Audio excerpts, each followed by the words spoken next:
a bunch of kids there. I really like everybody else says that they seen something, but really I was already turned around to the kids. So I just heard shots. So I didn't like, I was turned around to the kids. Like, I just started to run after all the kids that I seen fall.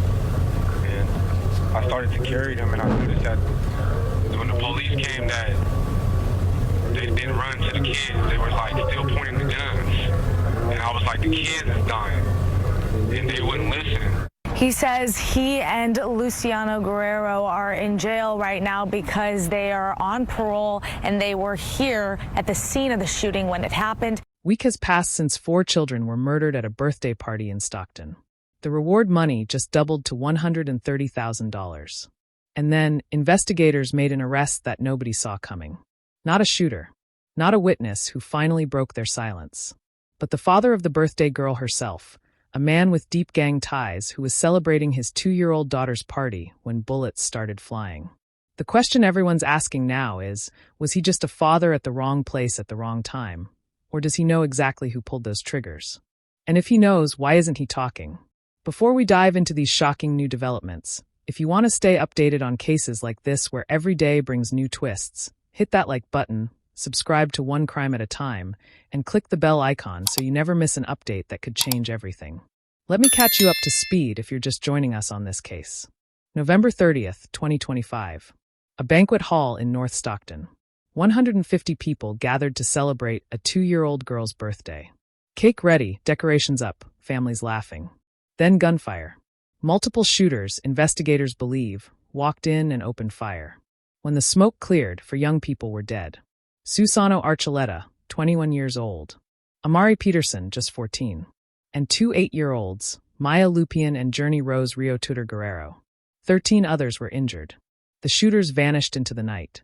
And for a week, despite a massive investigation involving the FBI, ATF, and local agencies, nobody has been charged with those murders. But here's where things get really interesting. This past week, between December 5th and 7th, the case took several dramatic turns that I need to walk you through because they change how we understand what happened that night. Let's start with the money. When law enforcement really wants someone caught, they put up serious cash. Initially, the reward for information leading to arrests was around $75,000. Not bad, right? Enough to tempt someone who might be on the fence about coming forward. But clearly, that wasn't enough because nobody was talking. So authorities decided to make it impossible to ignore. On Friday, December 6th, the Bureau of Alcohol, Tobacco, Firearms, and Explosives, the ATF, announced they were adding $20,000 to the pot. And here's the kicker. Stockton Crime Stoppers, who had originally put up $25,000, suddenly increased their contribution to $55,000. That's an additional $30,000 from one organization alone. Do the math with me. Stockton Crime Stoppers is now offering $55,000. The FBI already had $50,000 on the table. The ATF just added $20,000. The Youth Peace and Justice Foundation threw in $5,000. We're talking about $130,000 total. Let me put that in perspective for you. That's more than what many people in Stockton make in 2 or 3 years of working full-time jobs. That's a down payment on a house.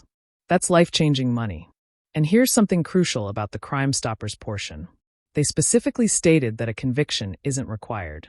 You just need to provide information that leads to an arrest. The suspect could walk free eventually, and you'd still get paid. They're removing every excuse, every rationalization for staying silent. So why aren't people talking? Well, that brings us to the elephant in the room. Gang violence. And not just any gang involvement, but deep, multi-generational, intertwined networks of criminal organizations that have roots throughout California and beyond. Monday, December 2nd, just 2 days after the shooting, authorities arrested someone who was at that party. His name is Luciano Guerrero, known on the streets as Nano. He's 22 years old. And here's the detail that should make your jaw drop. Luciano Guerrero is the father of the 2-year-old birthday girl. This was his daughter's party, his child's 2nd birthday celebration. He was there when bullets started flying and children started dying. He watched his daughter's birthday party transform into a massacre. And now he's sitting in jail. But before you jump to conclusions, let me be crystal clear about something. Authorities have not accused Guerrero of involvement in the shooting itself. He's not charged with murder. He's not being called a suspect in the deaths of those 4 young people. So what's he arrested for? A parole violation. See, Guerrero was on parole when he attended that party, and apparently just being present at the scene was enough to violate the terms of his release. Now here's where this gets really complicated. When Guerrero appeared in court on Thursday, December 5th, court documents revealed he's facing 37 felony and misdemeanor counts. 37 charges. That sounds insane, right? Like they're throwing the book at him for the shooting? But hold on. The San Joaquin Sheriff's Office clarified that these 37 charges aren't new.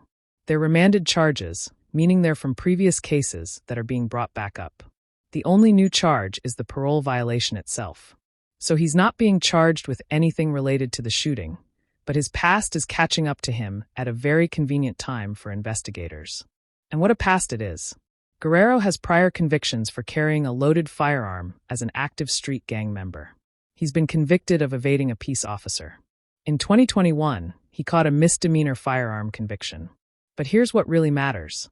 Court records from 2023 show that Guerrero admitted to an affiliation with the Serenos. If you're not familiar with California gang dynamics, let me break this down for you.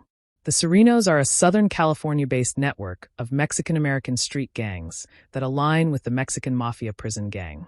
We're not talking about some neighborhood crew. We're talking about an organization with connections throughout the California prison system and deep roots in communities across the state.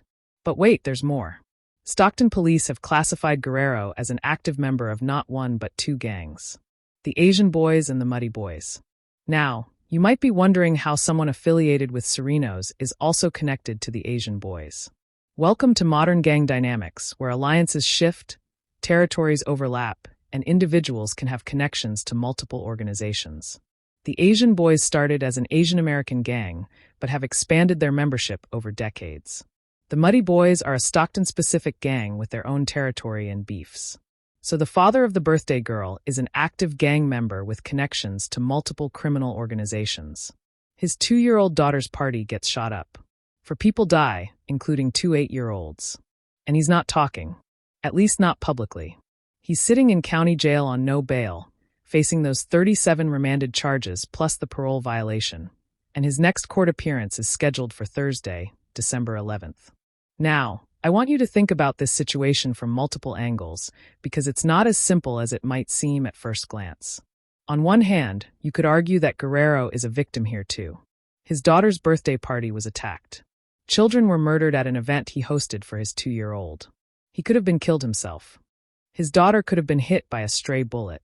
From that perspective, he's a parent who experienced a nightmare, and now he's being punished for past mistakes while dealing with trauma. That's one way to see it. But here's another perspective. Multiple shooters walked into that banquet hall and opened fire. Investigators have said from the beginning this was a targeted attack, not random violence. Mayor Cristina Fugazi stated it was likely the result of group gang violence. There was apparently a rapper at the party who might have been the intended target. And now we know the host of the party, the father of the birthday girl, is an active member of multiple gangs with previous weapons convictions and ties to the Serenos. Is it possible, just possible, that Guerrero knows exactly who those shooters were and why they came? Is it possible he knows which gang they represent and what beef led to this attack? And is it possible that despite 4 children being dead, including 2 who were only 8 years old, gang loyalty and fear of retaliation are keeping his mouth shut? The San Joaquin County Sheriff's Office noted their concern that witnesses are not being forthcoming with information. They've urged people to come forward, even anonymously. But 150 people were in that hall. 150 witnesses to a mass shooting that killed children. And even with $130,000 on the table, even with the promise of anonymity, people aren't talking. What does that tell you about the level of fear in this community? What does it tell you about the power these gangs hold over people? San Joaquin County District Attorney Ron Freitas tried to reassure the public, saying justice takes time and they want it done correctly. They have the team in place necessary to get justice for the victims. But it's been a week. The shooters are still free. And every day that passes is another day they could hurt someone else, another day for evidence to disappear, another day for witnesses to forget details or convince themselves staying silent is the safer option. Let me tell you about something that happened on Friday, December 6th, 6 days after the shooting. People gathered outside that banquet hall on Lucille Avenue for a cleansing ceremony. Stephen Bojorks organized it, bringing in practitioners to perform a traditional Native American cleansing to bless the area and the space where the shooting took place. They're trying to remove the spiritual stain of violence, trying to heal ground that was soaked with children's blood. A memorial has grown at the site. Candles, flowers, stuffed animals, handwritten notes. The physical manifestations of a community's grief. But here's what's interesting about that ceremony and that memorial. People came to mourn. They came to pay respects. They came to pray and cleanse and remember. But did any of them come forward with information about who the shooters were? The sheriff's office says no. The silence continues. Now, there is some good news for the victims and their families, at least financially. The state's Victim Compensation Board announced that people injured in the shooting, along with families of those killed, could qualify for up to $70,000 in crime-related expenses. That covers things like medical bills, funeral costs, counseling, lost wages. It doesn't bring anyone back, but it removes some of the financial burden that comes with tragedy. Victims can contact the San Joaquin Victim Witness Assistance Center to apply.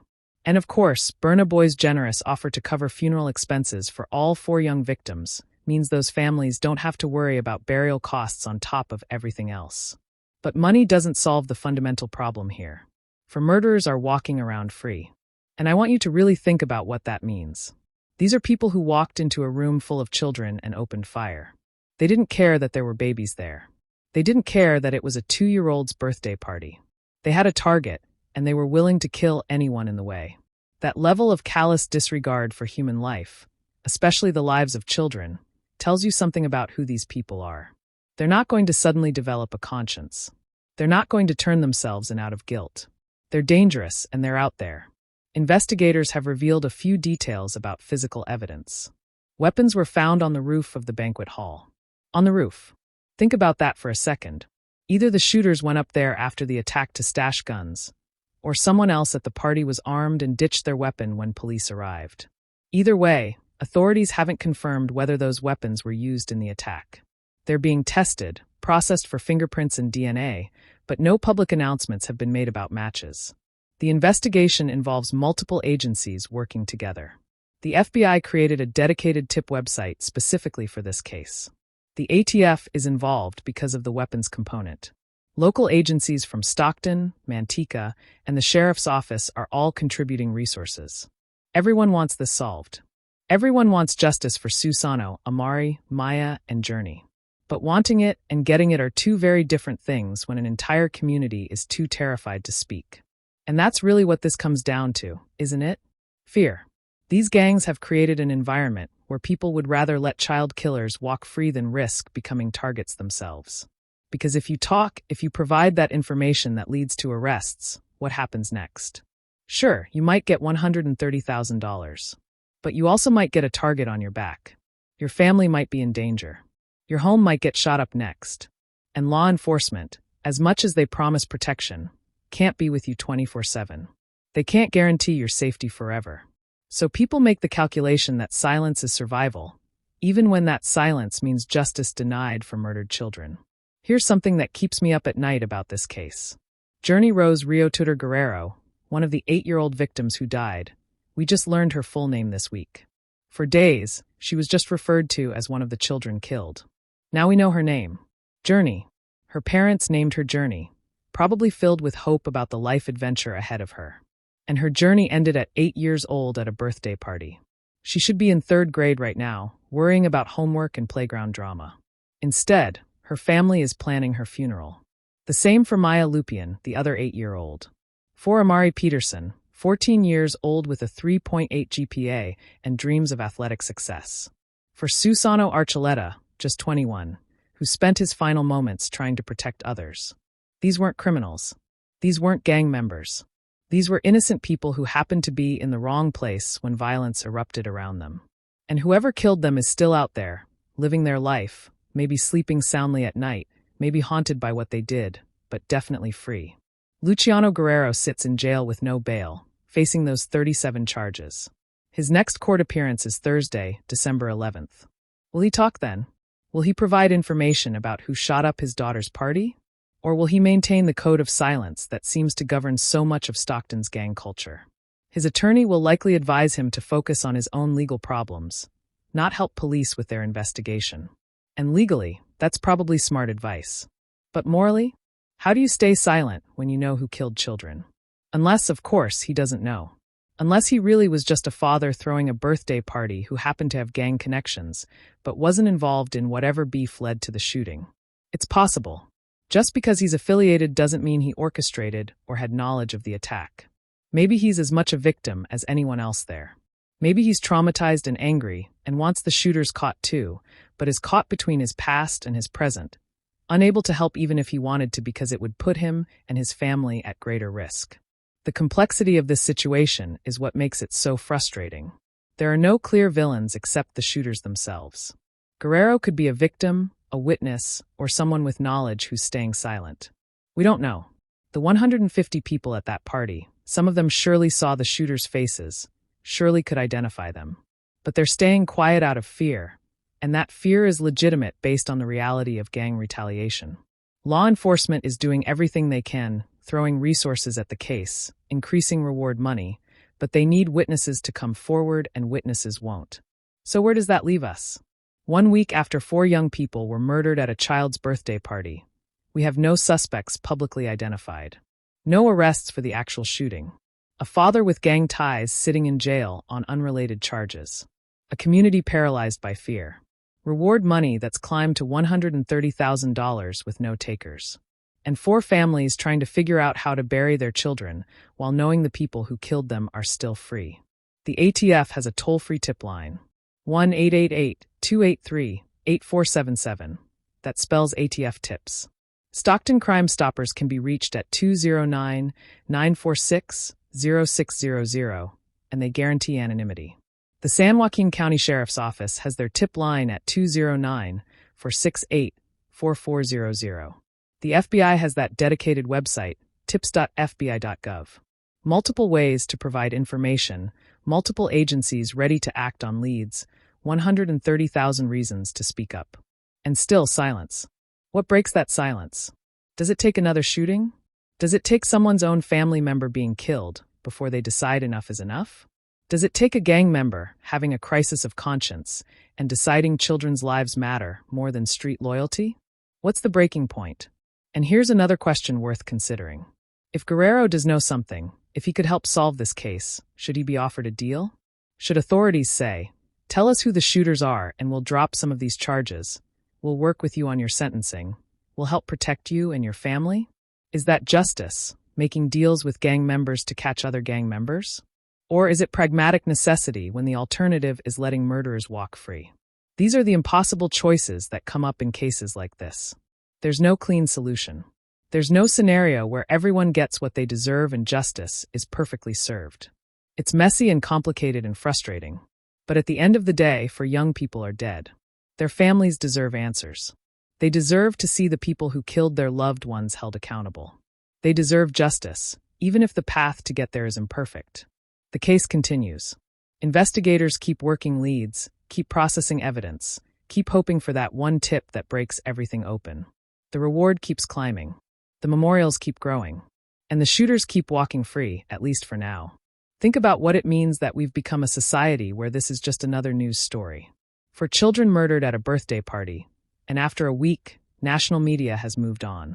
Local coverage continues, sure, but the rest of the country has forgotten or never paid attention in the first place. What does that say about us? What does it say about how we value certain lives over others? What does it say about our collective desensitization to gun violence? And what about the 2-year-old birthday girl at the center of all this? She's too young to understand now, but someday she'll be old enough to ask questions. She'll want to know what happened at her second birthday party. She'll learn that 4 people died, including 2 girls just a few years older than she was. She'll learn her father is in jail. She'll learn about gang violence and retaliation and all the ugliness that destroyed what should have been a happy memory. How does a parent even begin to explain that?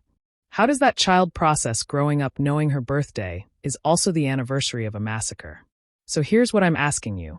If you were in that banquet hall that night, if you saw something, if you know something, at what point does fear take a back seat to conscience? At what point do you decide that $130,000 and doing the right thing outweighs the risk of retaliation? And if you're watching this from outside Stockton, from a place where this level of violence seems foreign and impossible, what responsibility do you have to care about this story? What responsibility do we all have to demand better, to refuse to accept that this is just how things are in certain communities? Comment your thoughts below. Tell me where you stand on witness protection versus community safety, on making deals with gang members to catch other gang members, on whether someone like Guerrero should be pressured to talk even if he claims not to know anything. Hit that like button if this case made you think. Share this with someone who needs to understand what's happening in communities like Stockton, where violence has become so normalized that even the murder of children doesn't break the code of silence. And subscribe and turn on those notification bells, because this case is far from over, and when arrests finally happen, you'll want to know immediately.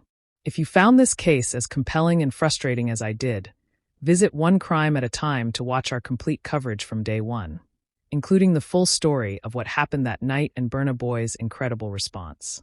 We cover cases that matter, stories that deserve attention, victims who deserve to be remembered, and we'll keep following this until justice is served, however long that takes.